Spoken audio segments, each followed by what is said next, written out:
Monsieur Lam, pour cette invitation dans le cadre des Journées métiers formation. Merci pour votre attention. Voilà, je me présente, je suis Madame Florent Marguerite. En fait, je suis salariée d'EDF, mais je suis mise à disposition du rectorat sur 3 ans pour faire la mission en fait, de la relation école-entreprise. Entreprise dans un sens plus global. Dans cette semaine des Journées métiers formation, il nous a semblé important de parler d'un sujet qui a été vraiment d'actualité, du panorama des énergies décarbonées. Donc, du coup, j'ai fait appel à des anciens collaborateurs d'EDF pour effectivement venir vous parler des énergies décarbonées, qu'est-ce que c'est. Et vous parler aussi surtout des filières et des métiers qui recrutent dans ces domaines d'activité, dans ces filières-là. Je suppose que tous les téléphones sont éteints. Je sais que nous avons aussi d'autres lycées qui sont connectés, Jean Villard, Sainte-Marie, je crois, et Charles-de-Gide. Donc, bonjour aussi à vous. Je vais faire juste un petit tour d'horizon pour vous présenter en fait le programme et la manière dont nous allons fonctionner ensemble durant ce 1 heure et demie, puisque nous avons jusqu'à midi. Bien sûr, il y aura des temps d'échange après chaque intervenant. Donc, on le veut aussi interactif, hein, cette conférence, elle est aussi pour vous. Donc, il n'y a pas de questions anodines. N'hésitez pas à poser vos questions. Pas de censure sur les questions. On ne demande pas la question sur vos bains. Je vois qu'il n'y a pas beaucoup de filles, c'est dommage. Dans le milieu technique, déjà, premier message, toutes les filles ont beaucoup d'avenir dans le métier technique et de sciences. Hein. Donc, par contre, effectivement, on va faire un silence dans la salle parce que je pense que ça s'entend énormément dans la caméra et pour ceux qui écoutent à distance, ça ne doit pas être très cool. Le programme. Donc, du coup, dans les panoramas, on s'est dit, on va vous parler de la filière. Déjà, vous expliquer ce que c'est que l'énergie décarbonée. Donc, ce sera Alexandre Noir, qui est de la délégation régionale Occitanie. Il nous restera ce panorama. Ensuite, on aura l'intervention de M. Brunel, qui vient de la centrale de Tricastel, qui nous parlera de la filière nucléaire. Et également, nous avons convié en vision Mme Alexandra Champy, qui nous parlera du traitement des déchets du nucléaire. Bien sûr, on pourra poser des questions au fur et à mesure, à la fin de chaque intervention. Et nous avons aussi la présence de M. Prudent, qui parlera des énergies renouvelables, éoliennes et photovoltaïques. Voilà pour le programme. Qu'est-ce que je voulais vous dire de plus? Je compte sur vous pour rendre aussi cette conférence dynamique et poser des questions. Je reste donc à la console avec M. Même et je vous envoie une vidéo introductive. Alors, c'est une vidéo qui est faite pour la fête des sciences qui a été faite par Jamie. Jamie, vous connaissez le journaliste, l'animateur en fait de tout ce qui de. Il est impératif de réduire nos émissions de gaz à effet de serre pour limiter l'impact du réchauffement. La production d'électricité peut être un levier, car à l'échelle de la planète, elle représente près de 40% de nos émissions de carbone. D'abord, un petit rappel. Pour produire de l'électricité, on fait tourner un gros aimant au centre d'une bobine de fil de cuivre, ce qu'on appelle un alternateur. La variation du champ magnétique de l'aimant met les électrons du cuivre en mouvement, c'est ce qui génère un courant électrique. Pour mettre l'aimant en rotation, le plus souvent, on chauffe de l'eau qui se transforme en vapeur. Cette vapeur entraîne une turbine reliée à l'alternateur. Dans les centrales thermiques à flamme, on brûle du charbon, du gaz ou du pétrole, des énergies fossiles pour produire cette vapeur. Cette combustion émet du dioxyde de carbone, le principal gaz à effet de serre responsable du réchauffement climatique. Ça, c'est ce qui se passe dans le monde d'une manière générale, où près des 2/3 de l'électricité est produite à partir des énergies fossiles, mais pas en France. En 2018, elle ne représentait que 7,2% de l'électricité, et avec la fermeture prochaine du dernière centrale à charbon, cette part devrait encore diminuer. En fait, l'électricité française est principalement produite à partir de l'énergie nucléaire qui n'émet pas de CO2.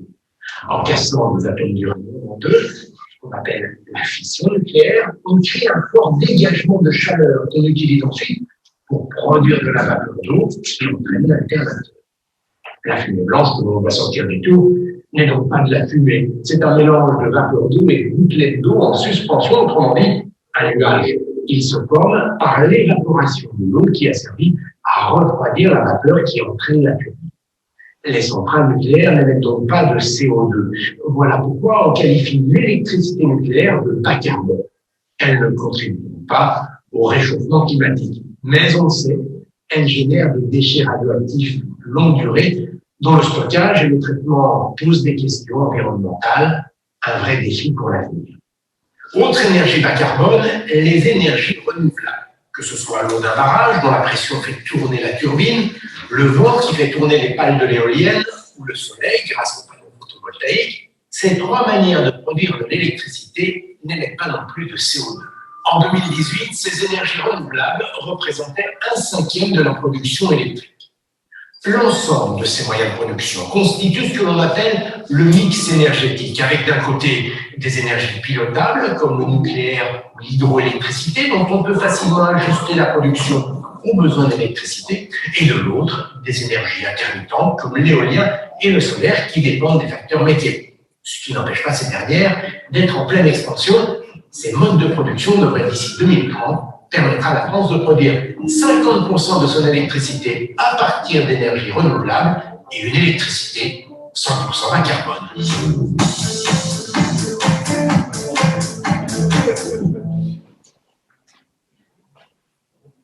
Voilà pour cette intro. Je reviens sur le partage d'écran. Et donc, du coup, je donne la parole à Vincent Renoir, qui va nous faire le panorama aussi des énergies décarbonées, avec tes mots et ton expérience. Bonjour à toutes et à tous, plutôt à toutes. Ouais, alors il y aura un peu de rediff avec la vidéo qu'on vient de voir, je ne vais pas m'y attarder là. Voilà, donc, je vais juste vous rappeler quelque chose que vous savez certainement, c'est que l'énergie, on raisonne global. On produit de l'énergie, on la consomme, et entre les deux, il faut transporter l'énergie avec les lignes à haute tension pour pouvoir dehors les lignes à basse tension. Tout ça, c'est ça un peu le message que je veux passer, ça se passe en temps réel. Quand vous allumez votre ampoule, derrière, nous, on va réguler le niveau de production nécessaire en temps réel. C'est-à-dire que l'énergie, elle ne se stocke pas, elle se stocke, mais pas suffisamment pour qu'on puisse programmer, appuyer sur un bouton comme ça, programmer suffisamment les choses. Tout se passe en temps réel. On a un organisme, enfin une entité qui s'appelle le réseau de transport électricité, qui gère ça en temps réel. Elle anticipe les pics de consommation et donc elle aligne la production en face. Voilà, c'est un message un peu important. La seule façon vraiment significative pour stocker de l'énergie, ce sont les barrages hydroélectriques. C'est de l'eau. On stocke l'eau et quand on a besoin, quand on a un pic de consommation, on ouvre les vannes, on fait tourner les turbines et on produit l'énergie. À part ce moyen, il y en a d'autres, mais celui-là, c'est le plus important. Donc, je vais tourner au deuxième. Bon, il y a pas mal de choses qui ont été dites dans la vidéo, donc je ne vais pas. Donc, notre engagement pour EDF, c'est un groupe, ce n'est pas une administration, c'est une entreprise, c'est une société anonyme, avec des dizaines et des dizaines de filiales. Dans des filiales qui travaillent dans la performance énergétique, par exemple, Dacia, qui intervient dans les process de production des entreprises, dans des usines, qui font en sorte de faire réaliser des économies d'énergie, ce qu'on appelle nos clients, et puis tout un tas d'autres filiales qui s'exprimeront tout à l'heure. Alors, comment on peut, nous, qui sommes engagés dans la lutte contre le réchauffement climatique, ce qui a été évoqué dans la vidéo, comment on peut agir? De deux manières. Hein. D'abord, on travaille en consommant moins d'énergie, à titre individuel, par exemple, faites un selfie ou un mail, c'est 0,3 g de CO2, parce que ça va sur les réseaux, ça va à un data center qui bouffe un maximum d'énergie. Donc voilà, 0,3 g de CO2. Voir un film sur Netflix, c'est 100 g de CO2. Parce que pareil, téléchargement, relation en data center, très très énergivore. 12% de la consommation énergétique aujourd'hui en France, c'est le numérique. Hein. Donc si Internet, le champ du numérique, était un pays sur la planète, ce serait le troisième pays le plus consommateur d'énergie. Si on fait tout bout à bout, il y a 12 milliards de mails par heure sur la planète. Voilà. Alors comment on peut agir déjà à titre individuel? On essaie de se passer le monde, on a tout un tas de mécanismes, on fait l'effort de limiter un certain nombre de trucs inutiles en fait, quand on fait sur le numérique. Le deuxième point aussi, c'est bien évidemment l'engagement pour lutter contre le réchauffement climatique, c'est d'augmenter la part des énergies renouvelables. Voilà, c'est-à-dire de décarboner, de bas carbone. On est vraiment dans ce champ-là. Au-delà du nucléaire, vous avez compris, on a les 3/4 de notre production pour EDF, c'est du nucléaire, voilà, sans carbone. Mais l'enjeu de demain, c'est d'accroître le champ des énergies renouvelables avec tous les métiers qui vont avec. Voilà, ça, si on peut tourner, on va rentrer un peu dedans. Bon, ça, c'est le mix énergétique. Jamie l'a montré tout à l'heure, on va passer. Voilà, on parle de quoi quand on parle d'énergie renouvelable? Nous, on veut les doubler d'ici 2030. En 2030, c'est demain, en 10 ans, doubler notre capacité de production, ça en fait de la puissance installée. Donc, l'hydraulique. Alors, l'hydraulique, c'est pas là où on va vraiment le plus développer notre champ d'activité, parce que les ouvrages, ils existent. Il n'y a plus vraiment de possibilité de mettre des barrages tous les 10 mètres. Donc, le programme, il est terminé ou quasiment. Par contre, on peut gagner en productivité sur l'exploitation des barrages et en innovation. Donc là, il y a besoin de technologie quand même. Mais ce n'est pas le champ principal sur lequel on va se développer. Le deuxième, c'est le solaire. Alors, Jonathan est là, il vous en parlera mieux que moi, le solaire et l'éolien. Alors, ça, c'est un champ d'avenir. Et dans notre région, particulièrement en Occitanie, on a tout un tas d'acteurs de recherche, des labos, d'entreprises, de concurrents d'EDF aussi, qui sont très présents et qui recrutent pas mal. Solaire, alors solaire photovoltaïque, solaire thermique, donc tous les champs du solaire sont représentés. Ensuite, on a l'éolien. Alors l'éolien aussi, vous en voyez certainement un peu moins dans le Gard. Pas beaucoup d'éoliennes dans le Gard. Vous savez pourquoi? C'est le problème d'acceptabilité. Moi, je veux des éoliennes, mais comme on dit, pas dans mon jardin. En gros, c'est ça. C'est les problématiques d'acceptabilité pour les énergies renouvelables. Mais il y en a quand même beaucoup en région Occitanie. Et il y en aura bientôt en mer. Le gros enjeu, c'est de mettre des éoliennes en mer. Il y a deux sortes de chantiers là. Il y a les éoliennes en mer ancrées, c'est-à-dire qu'on les ancre au fond du sol, mais elles sont à 10 km des côtes. Et l'éolien flottant. Et c'est nous, en région Occitanie, et aussi en PACA, les régions, la côte méditerranéenne, on mise sur l'éolien flottant. Donc c'est comme des plateformes pétrolières. D'ailleurs, il y a des acteurs du monde industriel qui travaillent avec Total, en plus c'est un peu ça, les partenaires, qui font les plateformes en béton, là, qui vont flotter avec un système de flotteurs en béton, et qui vont être rattachés au fond du sol de la mer, avec des sortes de câbles. Et donc, du coup, on peut les attacher beaucoup plus profond, on peut mettre les éoliennes beaucoup plus loin pour aller capter du vent beaucoup plus loin, donc être plus productif. Par contre, tout ça, il faut l'entretenir. Les bateaux, on est en train de parler de droits à l'hydrogène. Donc, c'est-à-dire le droit de marché à l'hydrogène qui vont aller inspecter les champs d'éoliennes en mer. Ça veut dire qu'il y a une filière derrière. Il faut construire les pales éoliennes pour les accueillir, pour faire la maintenance, etc. Et ça va être des gros chantiers d'avenir sur la côte de Méditerranée. Les corps de métier, génie civil, électronique, tous les corps de métier.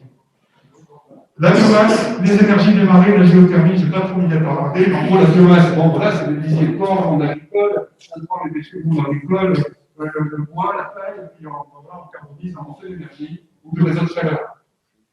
Les énergies des marées, il n'y en a pas beaucoup, il y en a surtout là-bas en Normandie-Bretagne. Donc c'est une sorte de barrage, on voit la photo avec une série de turbines avec les marées qui montent et qui descendent, ça fait tourner les turbines et on produit l'électricité. Et la géothermie, ça se développe beaucoup, notamment dans notre région. Et la géothermie, c'est on va chercher dans un lac phréatique, on va creuser un trou, on a un lac phréatique, on chope les calories qui sont contenues dans l'eau et on les transmet à un système, on récupère la chaleur, on produit de la chaleur ou de la chaleur plus de l'électricité et on va chauffer un quartier. À Montpellier, il y en a deux, par exemple, qui fonctionnent comme ça. Et on fait aussi ça avec la mer, l'énergie, les calories qui sont contenues dans la mer. On appelle ça la thalassothermie. Donc on a des réseaux qui vont dans la mer, qui captent les calories de la mer et qui vont chauffer tout un quartier. C'est ce qu'on va faire à Sète, par exemple, à l'île de Sète. Ce qui va se faire aussi à la Grande, par exemple. Ça, c'est un vrai boulevard pour le développement des métiers aussi. Voilà. Je vais un peu vite parce que voilà, je finirai juste là-dessus.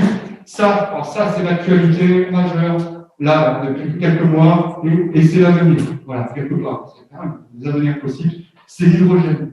L'État a mis en place un plan de relance, parce qu'on vit une période formidable en ce moment, vous l'avez remarqué, pour un Covid, des droits qui ferment. L'État met le paquet sur l'hydrogène, parce qu'on sait qu'on peut développer une filière énergétique, produire de l'électricité à partir d'hydrogène. Et à partir d'hydrogène fait par électrolyseur. Alors, tout un enjeu de filière, de création de filière, de construction d'électrolyseurs, de recherche autour de ça, parce qu'on a besoin vertueuse de cette énergie. On ne veut pas qu'elle se passe à partir de gaz. On ne fera pas à partir de l'électricité produite par de l'eau.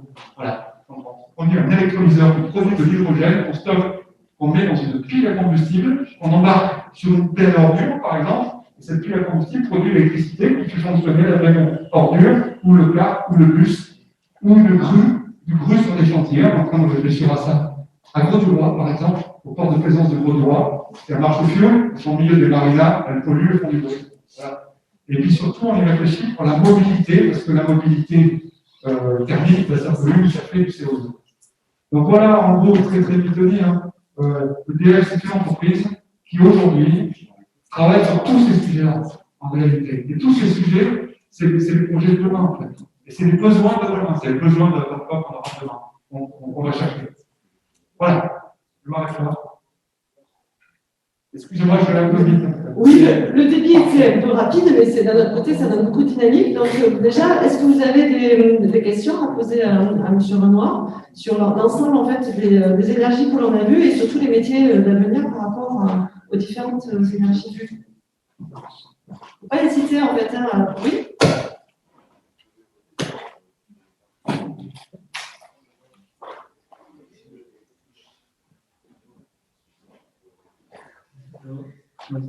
Je voulais savoir, vous avez parlé des éoliennes en... Là, c'est bon. Donc, du coup, vous avez parlé des éoliennes qui allaient être moins adéquates à la mer. Mais je voulais savoir comment l'énergie allait transférer du milieu de la mer jusqu'à chez nous. Oui, on va activer un réseau. Donc, un réseau sous-marin avec une tranchée qui va aller jusqu'à la côte, jusqu'à un poste de source. Donc, c'est des très gros chantiers.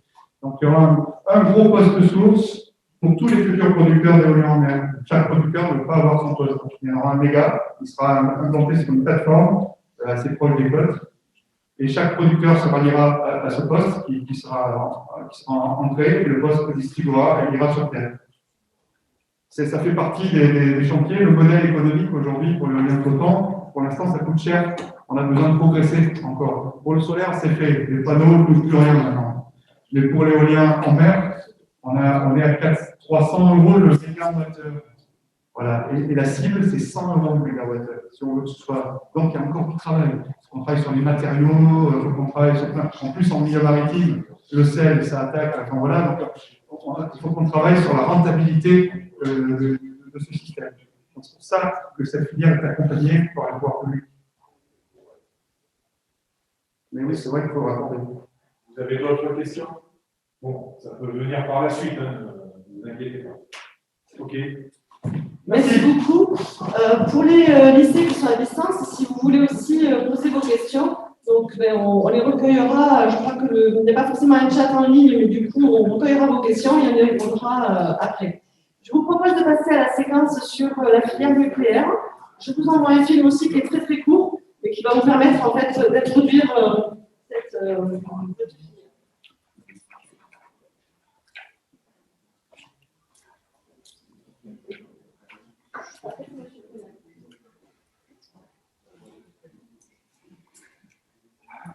C'est parti.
Voilà pour cette intro.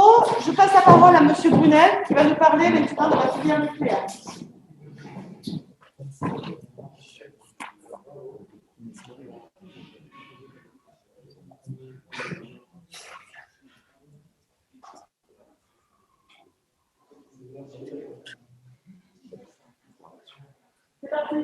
Bonjour à tous et toutes.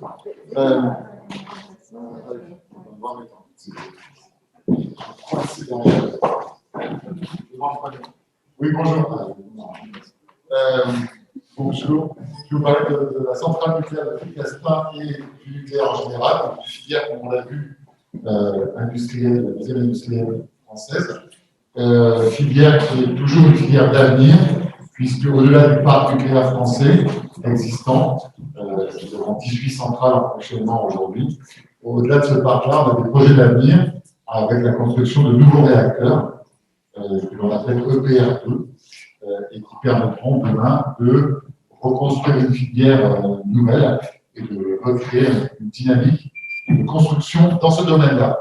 Donc, on voit bien que c'est une filière d'avenir. On parlait tout à l'heure, juste pour l'anecdote, hein, c'est un clin d'œil à mon collègue, c'est de dire qu'il parlait du coût de l'éolien offshore, c'est-à-dire en mer, à peu près 300 euros de mégawatt. Nous, on est à peu près à 40 euros, plutôt 36, entre 36 et 40 euros du mégawatt. Donc, on voit bien, il y a encore une compétitivité claire de l'électricité nucléaire. Donc, pour vous donner un exemple, on va passer au slide suivant. Un exemple concret sur la centrale de Tricastin, qui est la centrale la plus proche de vous, sachant que vous êtes dans une région où le nucléaire a une histoire très forte entre Marcoule, Tricastin, Orano, CEA et EDF. Et donc, il y a une culture nucléaire qui est forte, d'où le fait qu'il y ait des formations dans la région qui soient orientées nucléaires. Donc, pour vous donner une idée, Tricastin, il y a 1400 salariés EDF, 600 prestataires permanents. Et lorsque l'on a un programme industriel comme celui qu'on a jusqu'en 2028, on monte parfois à 4000, 5000 personnes sur le site. Donc on voit bien qu'il y a un très gros volume d'activité avec ce programme industriel d'envergure, puisque tous les 10 ans, on rénove la centrale, pour faire très simple, et on fait ce qui s'appelle le grand carriage, comme pour les bateaux. On change un certain nombre de composants du process de fabrication d'électricité. Donc, c'est une vraie rénovation. C'est comme changer une révision complète sur un véhicule en changeant pas mal d'organes de sécurité et en mettant à jour en plus avec les derniers critères de sûreté cette centrale. Donc voilà, donc, jusqu'en 2028, on a un très lourd programme qui constitue un grand nombre d'investissements, comme on le voit, et qui surtout, en ce qui vous intéresse vous, nous permet de créer, d'avoir de l'emploi. Donc EDF recrute, d'ailleurs l'intitulé de notre site internet dans lequel toutes nos offres d'emploi et d'alternance, on insiste beaucoup sur l'alternance, ça s'appelle edfrecrute.fr. On y met en général toutes nos offres et bientôt, ça c'est une information que je vous donne, nous allons mettre en ligne nos premières offres d'alternance pour la rentrée prochaine. Donc pour tout EDF, ça concerne aussi le renouvelable et l'EDIS, notre filiale de distribution. Donc, elles sont toutes là, il n'y a pas d'autres circuits, notamment en cette période, on ne peut pas trop faire de forums. Je pense que si l'alternance vous intéresse, il faudra aller sur ce site-là. Et juste une information aussi sur l'alternance. Nous, par an, à Tricastin, on recrute à peu près une cinquantaine d'alternants. Et sur ces 50 alternants, au bout de leur alternance, en général, c'est plutôt pour du bac 2, donc c'est un niveau BTS, DUT. Et après cette alternance, nous recrutons environ 40 à 50% de ces alternants directement.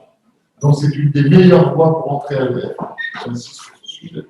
Et par ailleurs, les 40 à 50% qui restent, eux, sont souvent embauchés pour nos prestataires. Puisqu'on va le voir un petit peu plus loin, donc je vais avancer.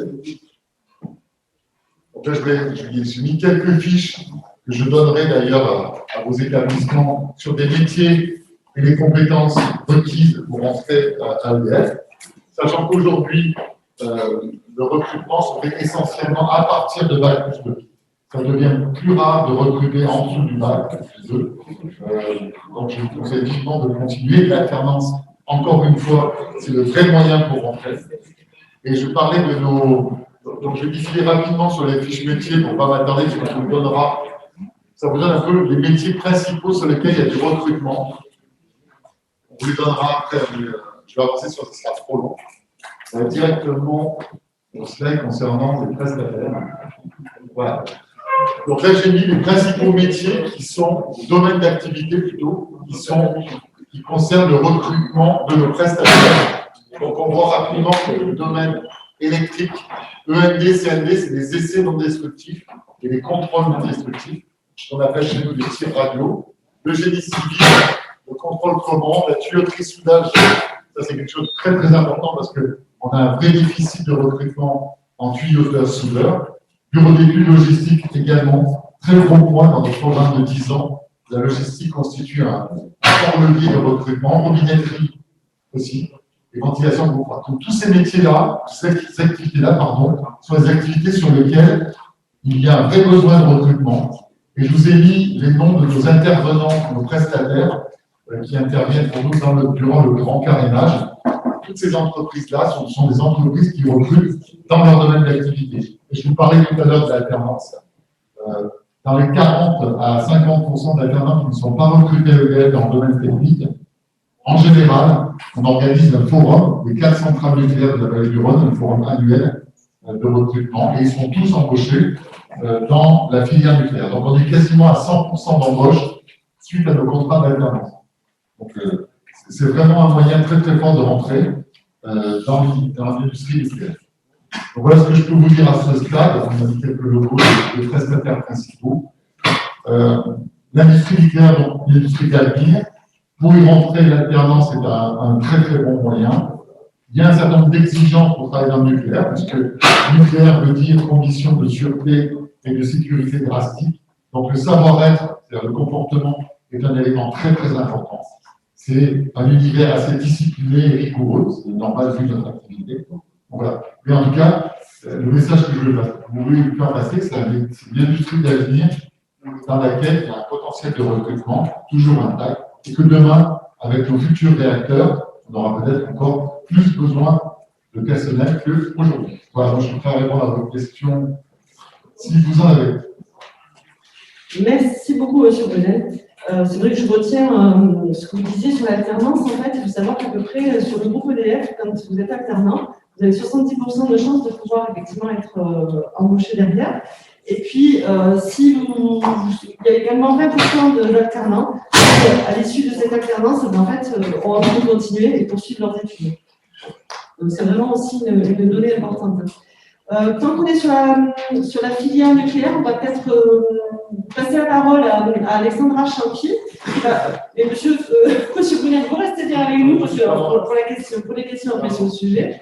Donc, on va écouter Madame Champy, qui s'occupe aussi de la filière nucléaire, mais qui est une filiale d'EDF, donc c'est une filiale 100% d'EDF, je crois, qui s'appelle SciLife.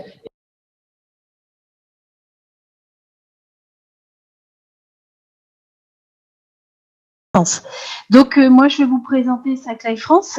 C'est une entreprise qui intervient en fin de vie du cycle dans le système nucléaire. C'est-à-dire que quand les centrales nucléaires ferment, eh ben, nous, on va s'occuper notamment du traitement et du démantèlement, surtout le traitement des déchets faiblement et moyennement radioactifs.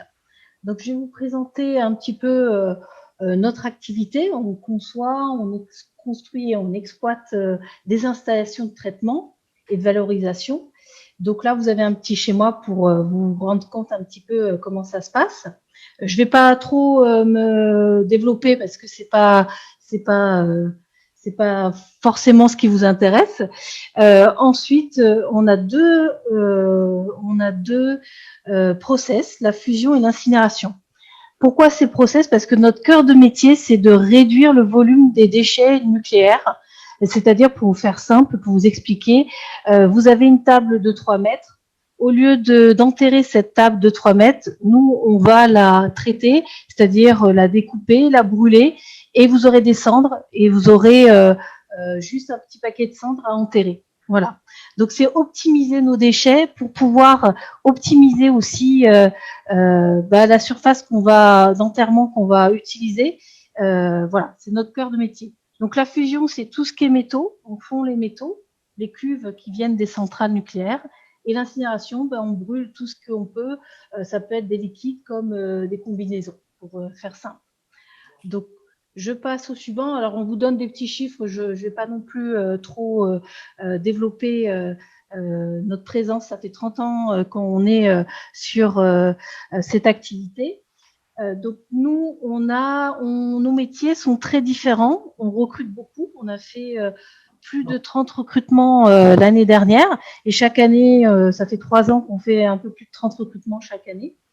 On fait sur des métiers très diversifiés. S'il vous plaît, Madame Champy, Oui. essayez de bien parler dans le micro. D'accord. On entend parfois très bien et puis parfois pas bien. Je vais le mettre là plus près. Ouais. Donc, on recrute de manière très large. Ça peut être différents niveaux. Ça va de l'ingénieur à un opérateur. Donc, nous, on cherche surtout des filières techniques, bien sûr. Mais effectivement, je rejoins ce que disait précédemment Monsieur Bourdel. On est de plus en plus sur des postes qui demandent une certaine technicité et on demande des BTS, des niveaux Bac+2, des UT aussi, que ce soit dans la maintenance, des BTS CIRA, l'électrotechnique, voilà, c'est environnement nucléaire, c'est des filières qui nous intéressent et c'est essentiellement dans ces filières qu'on recrute. Donc là, vous avez un tableau un petit peu qui présente nos activités, l'ingénierie, le traitement avec le conditionnement, le transport et l'exploitation avec nos opérateurs, nos conducteurs. Alors, hop, donc là, vous avez une petite photo un petit peu qui représente nos activités. Donc, nous, on rentre aussi des stagiaires et des alternants. On essaye de rentrer de plus en plus d'alternants. Donc, n'hésitez pas à envoyer votre candidature sur recrutement@cyclife.fr. Et également sur EDF Recrute, nos annonces passent sur EDF Recrute.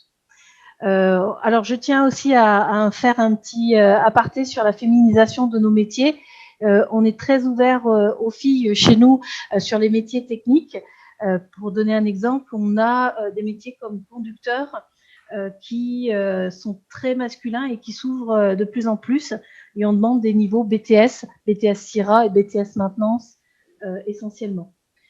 Donc, l'incinération, donc je présente un peu les conducteurs. C'est un métier qui est vraiment spécifique, qui demande 1 an de formation chez nous avec un compagnonnage. Donc, c'est pour ça que le niveau technique est élevé et qu'on demande BTS CIRA et BTS maintenance en premier. Ensuite, nous avons d'autres métiers sur l'incinération, des métiers d'opérateurs, où par exemple les BTS environnement nucléaire peuvent aller sur ce type d'emploi. Ensuite, nous avons la fusion, où là où c'est très spécifique. C'est pareil, on forme nos jeunes ou nos collaborateurs sur le métier par compagnonnage, parce que la fusion c'est vraiment très spécifique. Il n'y a pas de formation liée à la fusion. Mais effectivement, c'est des profils techniques qu'on recherche à chaque fois. Madame Champy, parlez bien dans le micro, s'il vous plaît. Oui, vous m'entendez? Oui, voilà. Là, c'est parfait, mais bien droit dans le micro. Merci. D'accord. Du coup, j'étais en train de dire, oui, sur la fusion. Donc, nous, on est très ouverts sur des profils techniques. Même si la fusion est une activité qui est très spécifique, donc on accompagne toujours nos collaborateurs et les personnes, les jeunes qu'on accueille chez nous. Les accueils des stagiaires et des alternants, c'est surtout sur les activités de la maintenance, beaucoup, que ce soit en bac, BTS, on prend des stagiaires et des alternants. Ensuite, nous avons aussi l'exploitation, où on peut être amené à prendre des personnes et on est ouvert sur toutes les autres filières sans problème. Voilà. Après, j'ai pas plus à dire par rapport à ce qu'on est recherché. Alors, nos postes, il y a des spécificités. On a beaucoup d'horaires différents, mais surtout l'incinération, c'est des postes en 5-8. Le 5-8, j'explique.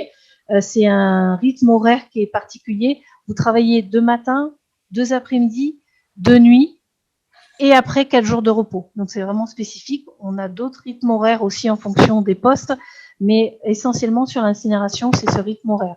Donc il faut être prêt à travailler de nuit, il faut le savoir. Après, en termes d'aptitude et de savoir-être, Nous, c'est du faiblement et très faiblement radioactif, moyennement radioactif. Donc, c'est des aptitudes en catégorie B. Donc, il y a un suivi médical très précis. Et ensuite, savoir-être, comme le disait Monsieur Brunel, effectivement, on a des impératifs de sécurité, de sûreté. Donc, le savoir-être chez nous est très important. Il y a peut-être des questions par rapport à nos activités.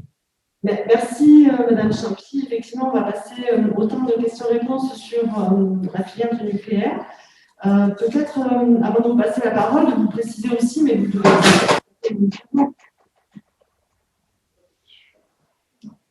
Merci de faire un petit peu attention à ces liens, c'est hyper parasite en fait. Et du coup, ce que je veux vous dire, c'est que vous avez le campus ici, vous êtes quand même dans ce lycée. Il porte aussi, votre proviseur, mais aussi le directeur du campus de la filière nucléaire. Le campus, le PTMS, c'est process technique en milieu sensible. Et donc, justement, c'est ici, sur votre territoire, où vous avez la possibilité de faire toutes les formations utiles et nécessaires, que ce soit la soudure, qu'on appelle un peu la chaudronnerie, c'est pas très joli, mais il y a aussi voilà, le BTS environnement nucléaire et CIRA aussi, etc. Donc, du coup, la parole est à vous. Les questions que vous avez suite à l'intervention de M. Brunel et de Mme Champy.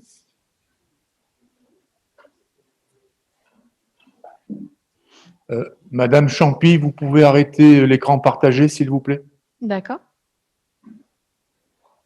Je suis sûre que vous avez des questions, mais vous n'osez peut-être pas trop. Enfin, voilà, mais franchement, on est là pour répondre à vos questions. Vous avez en face de vous des professionnels. Allez, merci de se lancer, c'est vraiment très bien. Bonjour, j'avais une question pour M. Brunel. Savoir est-ce qu'avec l'épidémie qu'il y a eu, ce domaine-là, il a été par contre implanté ou pas du tout? Merci. Très bonne question. Au départ, la première période de confinement, donc le mois de mars, il a été très impacté. Il y a eu une certaine désorganisation et du coup, ça nous a ralenti dans quelques travaux d'arrêt de tranche, puisque nos prestataires, qui étaient parfois de très loin, ont préféré rentrer chez eux en attendant d'en savoir un peu plus. Et on a eu un peu de mal à se réorganiser, donc on a eu un impact de, je dirais, 4 semaines sur l'impact Covid, en fait, directement.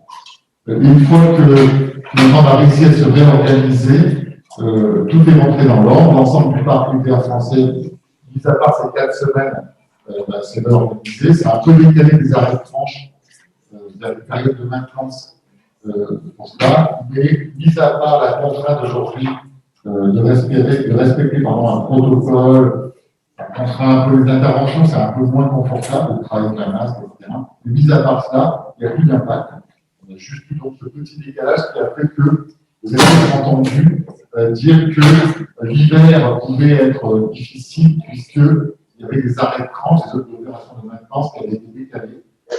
Du coup, ça a créé peut-être en 2021 une petite encombrement, c'est-à-dire qu'il y a un nombre de centrales qui réalisent leurs opérations de maintenance tout en même temps, pratiquement, ou à la suite des autres.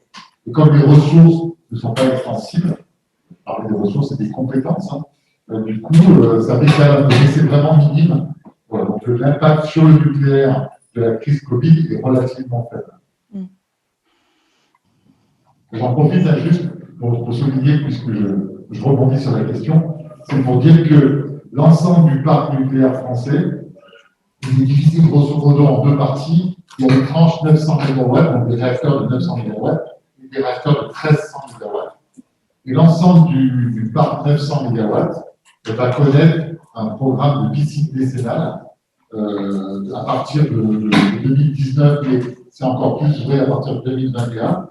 Et l'ensemble des centrales nucléaires va donc connaître ce programme réacteur par réacteur, ce qui fait que ça donne une longue visibilité d'activité. Par exemple, au Tricastin, nous on terminera nos opérations dites 4e réexamen en 2028.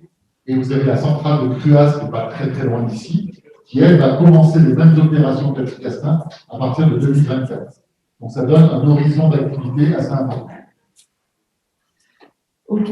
Je sais qu'il y a aussi certains BTS ici qui sont présents. Est-ce que Alexandra et Denis, vous pouvez aussi préciser quels sont les BTS en fait nécessaires pour entrer dans les différents métiers que vous avez montrés?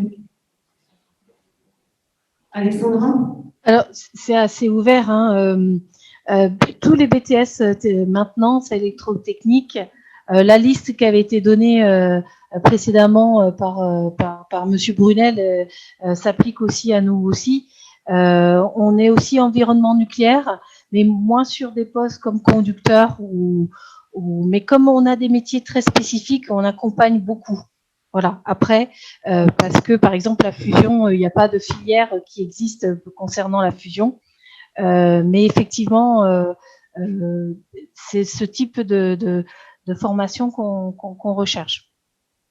Ce que j'entends aussi au travers de votre témoignage, c'est que finalement, quand on rentre, que ce soit par l'alternance ou en stage ou salarié, on peut aussi évoluer au sein de l'entreprise et être formé au sein de l'entreprise.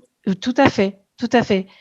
Le stage et l'alternance, ça permet de se faire connaître et que si ça fonctionne bien, pourquoi pas continuer. Et nous, on continue la formation sur nos métiers spécifiques. Tout à fait.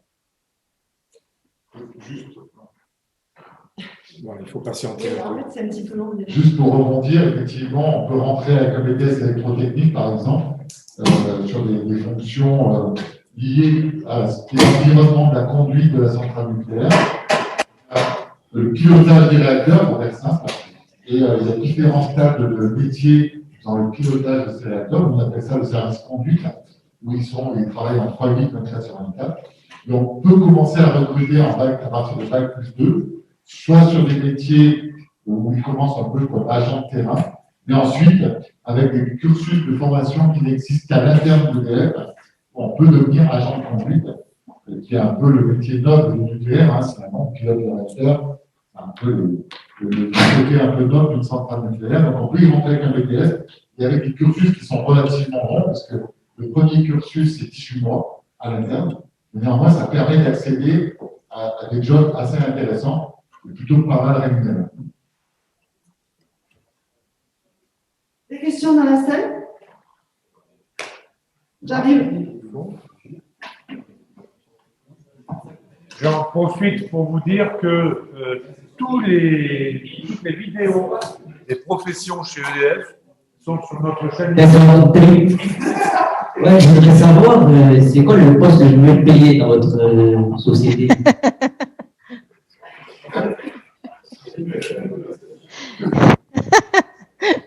La question du salaire est une vraie question. Franchement, vous n'êtes pas en entreprise, on s'est parlé aussi. C'est pas un sujet tabou, on peut tout à fait parler effectivement de la question du salaire, il n'y a aucun souci. Il faut être chef pour avoir un meilleur salaire. Juste pour l'anecdote, vous avez demandé quel était le plus gros salaire de dette, en fait, pour le faire. Bah, c'est le grand chef. C'est le plus léger, et en fait, il n'a pas de chance, entre guillemets, parce que il y a à peu près 5-6 ans de plus, 6-7 ans, on a réduit le salaire du PDG d'EDF. Comme c'est une entreprise publique qui est détenue à majorité par l'État, l'État n'a pas voulu que le PDG d'EDF gagne trop d'argent. Donc sa rémunération de base, alors il doit avoir quelques bonus par-ci par-là, mais ça tourne autour de 250 000 € an. Tous ces bonus, donc c'est pas énorme pour un PDG. Voilà. Donc, si on revient un petit peu sur terre, on est plutôt côté salarié. En fait, le salaire moyen dans le nucléaire est plus élevé que dans les autres industries. Voilà, parce qu'il y a un certain nombre de choses qui existent et qui viennent augmenter le salaire de base, qui sont le travail posté, c'est-à-dire les 3-8 par exemple, les astreintes, et puis quelquefois des déclarations un peu supplémentaires liées à l'activité même. Donc voilà ce que je peux vous dire, mais en général, quand même, les salariés nucléaires sont un peu oubliés. Par exemple, chez nos prestataires, beaucoup de jeunes salariés aiment bien voyager puisque les déplacements permettent à peu près de doubler le salaire en général. Voilà. Donc, Oui. pour une embauche à 1 500 €, par exemple, chez un de nos prestataires, je parle pas d'elle, et rapidement on atteint 3 000 parce qu'avec le régime des grands déplacements, c'est très rémunérateur et certains font ça pendant une période. Le travail posté également. Comme je l'ai dit, le travail en 3-8 et les astreintes aussi sont assez rémunérateurs. Oui, souvent, ça a un impact sur la rémunération. On vous a pas entendu, Madame Champy. Je disais, forcément, le rythme horaire, notre personnel qui travaille en 5-8 ont un forfait en plus dans le cadre de leur rémunération qui augmente d'autant plus la rémunération. Pour donner un ordre d'idée, c'est 700, presque 800 € en plus par rapport au salaire de base. Est-ce qu'il y a d'autres questions sur la question de la rémunération? Donc, c'est très clair. Donc, du coup, ce que je comprends aussi, c'est qu'il y a quand même il y a trois niveaux, je dirais, dans les entreprises, dans les grosses entreprises, d'une manière générale. Hein. Soit, effectivement, vous travaillez en exécution. L'exécution, c'est le niveau CAP, BEP, Bac Pro. Soit vous rentrez, effectivement, avec un Bac +2. Donc là, vous serez agent de maîtrise et une licence professionnelle. Et si vous rentrez avec un Bac +4, Bac +5 et au-delà, vous rentrez effectivement en tant que cadre. Et les rémunérations sont différentes selon le niveau d'études et le poste que vous occupez. Si le poste, effectivement, il y a des astreintes, il sera majoré. Est-ce qu'il y a d'autres questions sur la filière nucléaire? Parce qu'en fait, M. Brunel et M. Renoir doivent s'absenter à une inauguration qui se passe aussi à Bagnols-sur-Cèze sur une très belle innovation, d'ailleurs, qui est portée par chez vous. Peut-être, Vincent, si tu veux en parler 2 mots avant de nous quitter. Mais on reste bien sûr avec Mme Champy et M. Prudent. Après, on va parler sur les énergies renouvelables, éolien et PV. Merci beaucoup, M. Brunel. Bon retour à Tricastel, du coup, il y a très bientôt. Alors, juste très vite, parce que sinon, je n'ai pas de voiture. Alors, on a juste à côté dans une entreprise qui s'appelle DS Group. On inaugure des bornes électriques, des bornes pour les véhicules électriques, mais qui sont totalement innovantes. C'est-à-dire que la région Occitanie est un démonstrateur, en réalité. C'est une borne qui permet à des voitures électriques de stocker l'énergie dans les batteries. Bon, ça, OK. Mais aussi de la restituer au réseau. Donc, un pic électionnel. C'est-à-dire que demain, vous pourrez acheter des voitures électriques, vous pouvez stocker l'électricité dans vos batteries. Quand vous n'avez pas besoin de véhicule et que le réseau, lui, il a besoin d'électricité, vous envoyez l'énergie de votre batterie sur le réseau et on vous rémunère pour ça. Donc, c'est ça qu'on est en train de tester et de travailler dans la région. Donc, on l'inaugure avec quelques représentants politiques. Ouais. Merci beaucoup. Et ce que j'entends, c'est qu'aussi, il y a une belle place à l'innovation au sein de l'entreprise. Merci beaucoup, Vincent et Denis. Très bon retour à vous et à très bientôt. C'est vrai que les pros, ils prennent du temps pour venir vous voir, pour venir à votre rencontre. Donc, c'est important aussi de les saluer et de remercier.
Responsable de recrutement au sein de l'EF Renouvelable.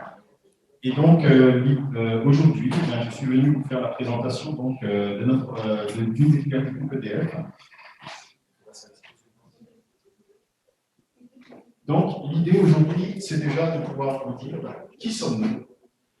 Donc, il faut savoir que EDF Renouvelable, c'est une filiale du groupe EDF qui est spécialisée dans les énergies renouvelables. Alors, je pense que c'est un sujet que vous avez souvent entendu dans les médias, les énergies renouvelables. Et pour nous, c'est quelque chose, en tout cas, dans lequel nous nous sommes investis depuis plusieurs années, puisqu'on parlera d'énergie verte, d'énergie propre. savez, on fait face à un défi qui est le réchauffement climatique, et il va de soi que nous sommes obligés de pouvoir produire autrement.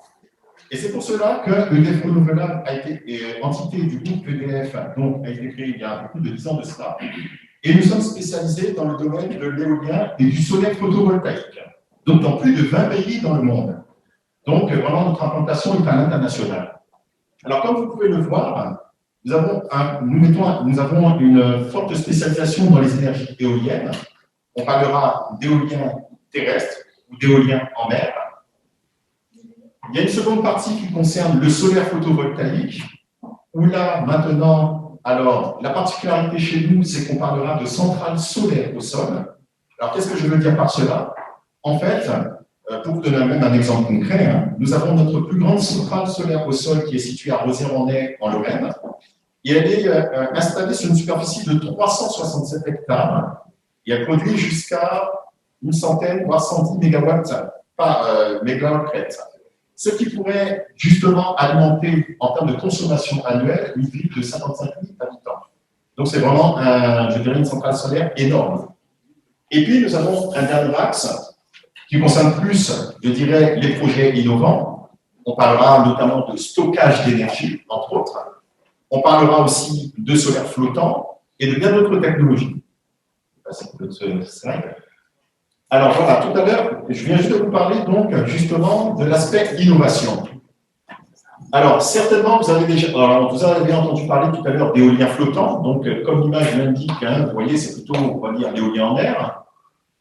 Je vous parlais tantôt, il y a quelques minutes, du solaire flottant, où là, on va installer des panneaux solaires sur des lacs. Le groupe EDF, en tout cas, a déjà des projets en cours. Pour vous donner un exemple concret, dans la ville de Lazer, qui est en région PACA, on a déjà justement entreposé donc, des panneaux solaires sur le lac et dont on étudie la production. C'est encore une autre manière de produire. Et il y en a un dernier aussi qui concerne l'agrivoltaïsme. C'est nouveau, alors je ne sais pas si vous en avez entendu parler. C'est tout simplement en fait associer les champs agricoles avec tout simplement les panneaux solaires. Donc c'est-à-dire que vous avez des agriculteurs qui mettent à la disposition du groupe EDF leur terrain. Et nous, maintenant, nous allons mettre sur ces champs agricoles des panneaux solaires, ce qui permet de faire cohabiter à la fois un respect de l'environnement et en même temps aussi la production d'une énergie propre.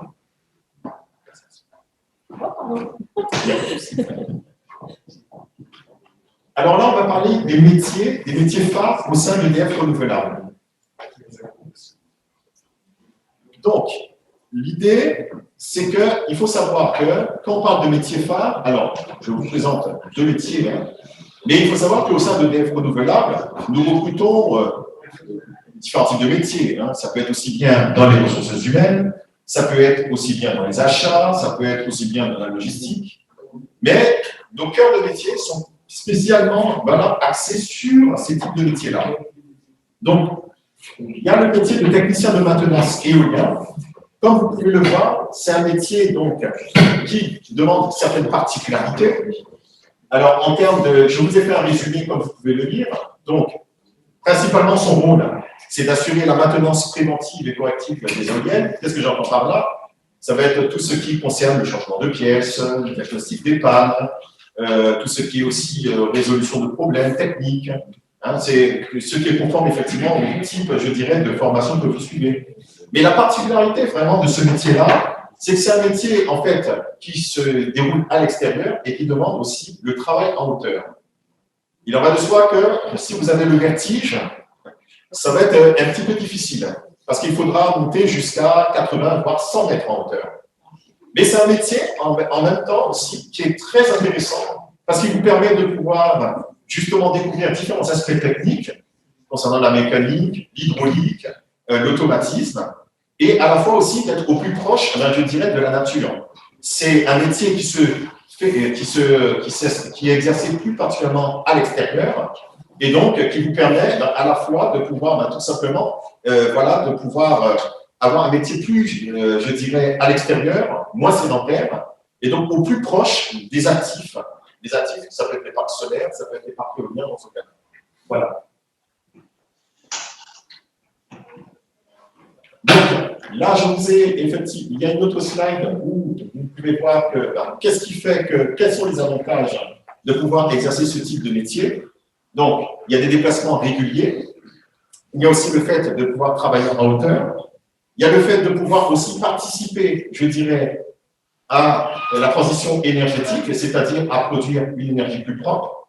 Et puis aussi, une chose que tout à l'heure, qui a été mentionnée, c'est que c'est aussi un métier qui est ouvert aussi aux femmes. Donc, on a aussi des techniciennes de maintenance qui sont aussi bienvenues au sein de EDF Renouvelables. Voilà.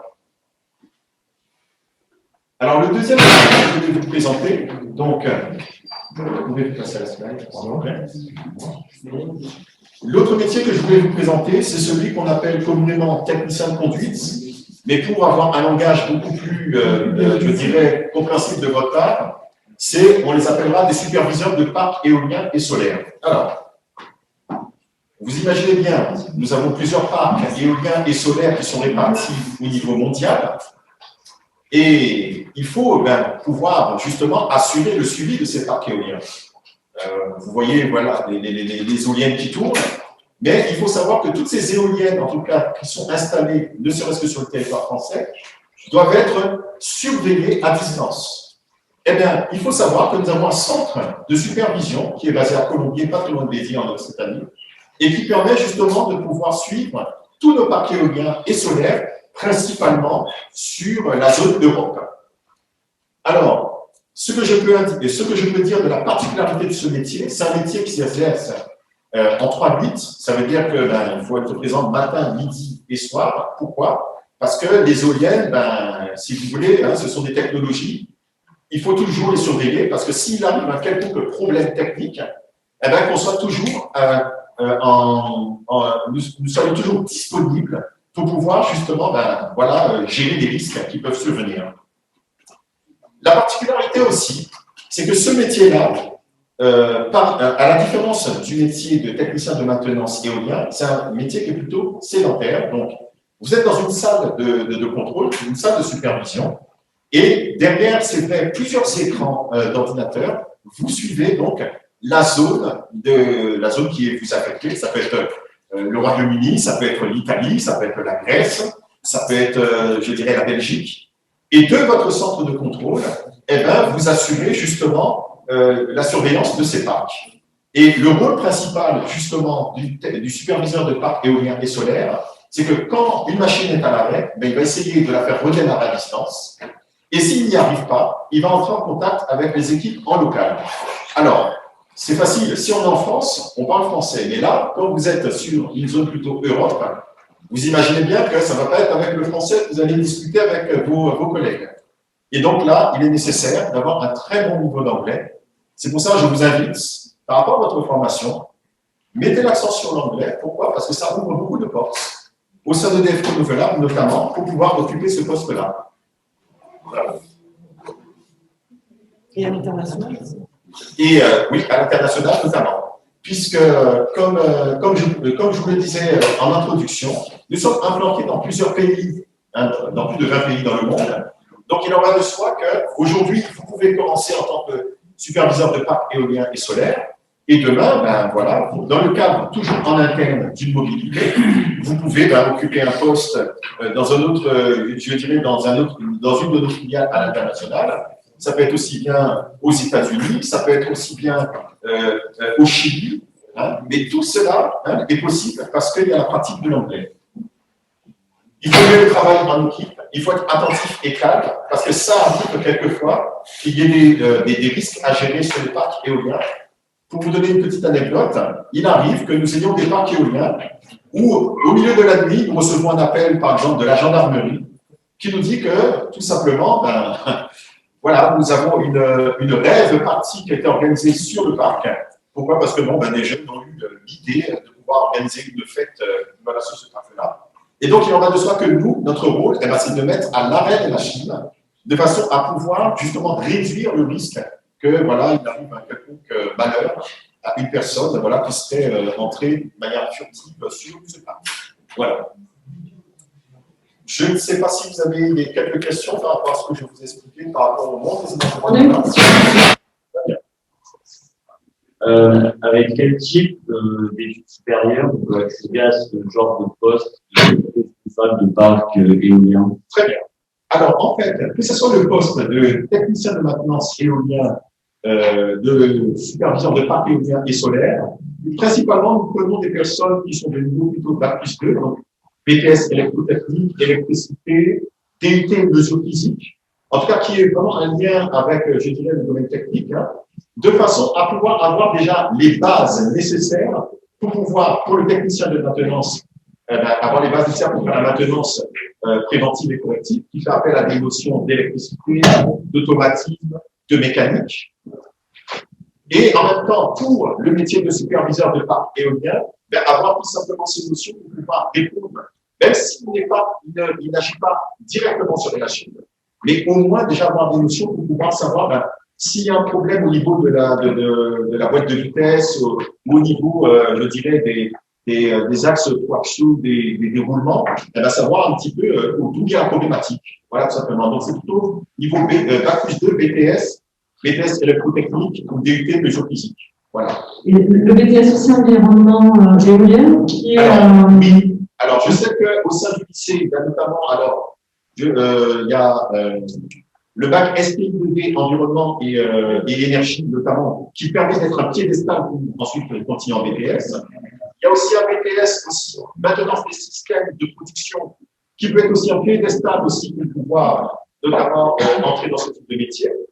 Et puis, il y a aussi encore un autre. Alors, c'est vrai que par rapport à mes prédécesseurs, il nous arrive aussi de prendre des bacs pro, et on a le bac pro aussi maintenant des équipements industriels. Voilà. Donc, à la suite de cela, si vous suivez encore, vous continuez à vous former, et notamment dans le cadre d'un stage ou d'une alternance, il est possible de pouvoir avoir accès aisément, c'est vrai, à ce type de métier. Mais l'accent que je mettrais, il est plus précisément pour le superviseur de parc éolien et solaire. Là, il faudra l'anglais en plus. Voilà. Sans oublier le bac pro MELEC. Oui, le bac pro MELEC, tout à fait. Le bac pro MELEC aussi est tout à fait fermé par ce type de métier. Mais c'est vrai que je conseille toujours de pouvoir, c'est vrai, à cela ajouter plutôt 2 années pour faire un BTS, pour avoir, je dirais, le bagage technique solide qui permet de pouvoir entrer aisément sur ce type de métier. Voilà. Vous avez en plus dans votre région, dans le Gard, 2 campus qui justement est vraiment un filière spéciale sur l'énergie.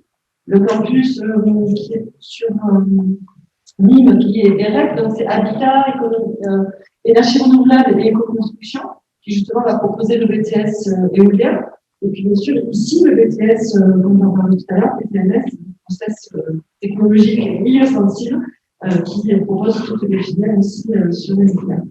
À ce propos, j'en profite aussi pour passer un message à vous tous, c'est que il y a la tournée des campus qui s'organise en Occitanie, et donc si vous voulez retenir la date du, je pense que c'est le 13 avril, c'est le campus justement d'ici qui va organiser le salon virtuel, et le 11 mars, le campus EREC qui organise aussi son salon. Tous les campus sont conviés. Donc du coup, vous pouvez voir également au travers de ces salons toutes les filières et toutes les formations que vous pouvez trouver dans la région. Parce que l'idée, c'est vraiment d'avoir des orientations et des explications de la région. D'autres questions? On a encore 5 petites minutes. Les enseignants aussi, bien sûr, vous pouvez poser des questions. Hein. Il n'y a pas de souci. Les enseignants qui sont mis au fond de la classe. Non, pas tous.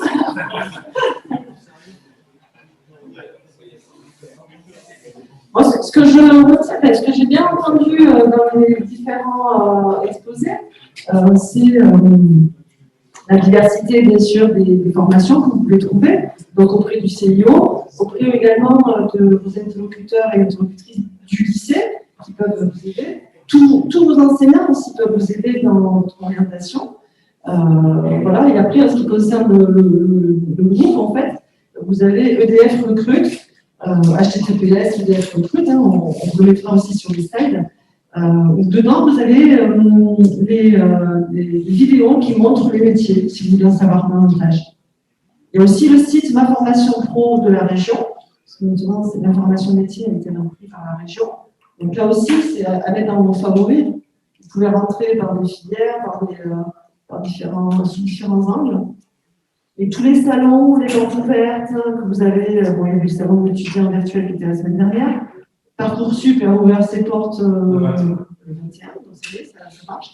Puis, je pense qu'on peut aussi, nous, notre idée, c'était quand même de pouvoir aussi vous ouvrir le champ des possibles et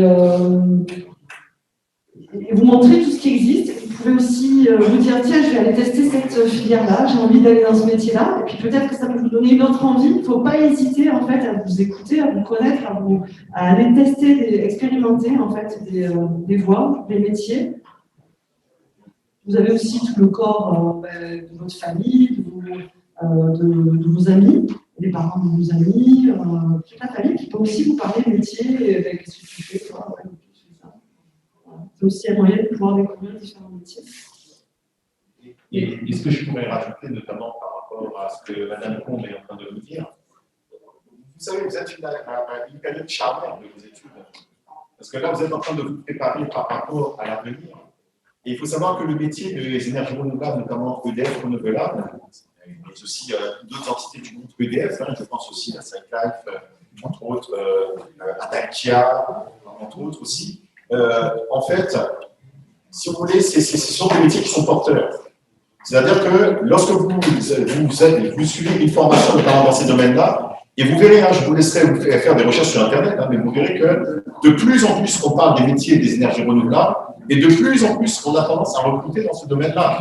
Donc c'est vraiment important que vous puissiez aussi prendre conscience de l'importance de pouvoir à la fois trouver, c'est vrai, une voie d'avenir, et en même temps de vous dire en vous-même, tiens, c'est super parce que je participe, j'ai un métier qui me permet justement de participer à produire une énergie beaucoup plus propre, une énergie beaucoup plus verte. Et ça, c'est intéressant parce qu'il y en a beaucoup, de plus en plus de jeunes qui viennent me voir et qui me disent, je prends conscience du réchauffement climatique et j'aimerais bien savoir, je voudrais apporter ma pierre à l'édifice pour produire autrement de l'énergie. Les énergies vertes, les énergies propres, en tout cas, c'est vraiment un marché très porteur. Je vous propose même, quand vous aurez le temps, de regarder bien, mais vous verrez qu'il y a beaucoup de perspectives d'emploi, en tout cas, dans ce domaine-là. Alors, je vais prendre encore une minute parce que c'est important pour vous. Il ne faut pas que vous gardiez en tête que Parcoursup est un simple site d'inscription post-bac. C'est un site avec une source d'information colossale. Donc, ne le parcourez pas uniquement pour vos inscriptions, qui sont nécessaires, mais aussi en tant que base de données. Et ça, c'est très important. Je voulais dire aussi que moi, je retiens quelque chose ce soir, c'est ce matin, pardon, c'est le BTS éolien. Celui-là, il est à retenir et il est porteur. À Nîmes, je ne sais pas s'il est sur Parcoursup. Je vous l'avoue, je ne sais pas, mais il n'y a aucune raison qu'il n'y soit pas. Maintenant, tout ce que vous venez d'entendre, on vous a parlé de recrutement, on vous a parlé bien sûr de filière. Tout ceci, tous les liens sont sur notre site jmfbagnole.fr. Et sur la page de garde, vous allez soit sur la chaîne YouTube, et là vous aurez tous les reportages d'EDF, mais aussi les liens de formation, les liens établissement, et bien entendu, ce qui est très intéressant, c'est la possibilité de voir en direct d'autres conférences, mais surtout le replay pour vous remémorer tout ce qui a été dit aujourd'hui. Donc voilà, je voulais vous signaler ça. Ne négligez pas cette source d'information. Je passe la parole à Mme Combe pour cette fin de conférence. Merci beaucoup, M. Bell. Un très très grand merci, un merci vraiment chaleureux à tous nos intervenants, Alexandra Champy, Cyclife, Jonathan Prudent, EDF Renouvelable, et n'oublions pas Vincent Benoît et Denis Brunel qui nous ont présenté la filière aussi nucléaire. Merci pour votre intervention. Je vous souhaite vraiment un bon parcours et n'hésitez pas à expérimenter plein de choses.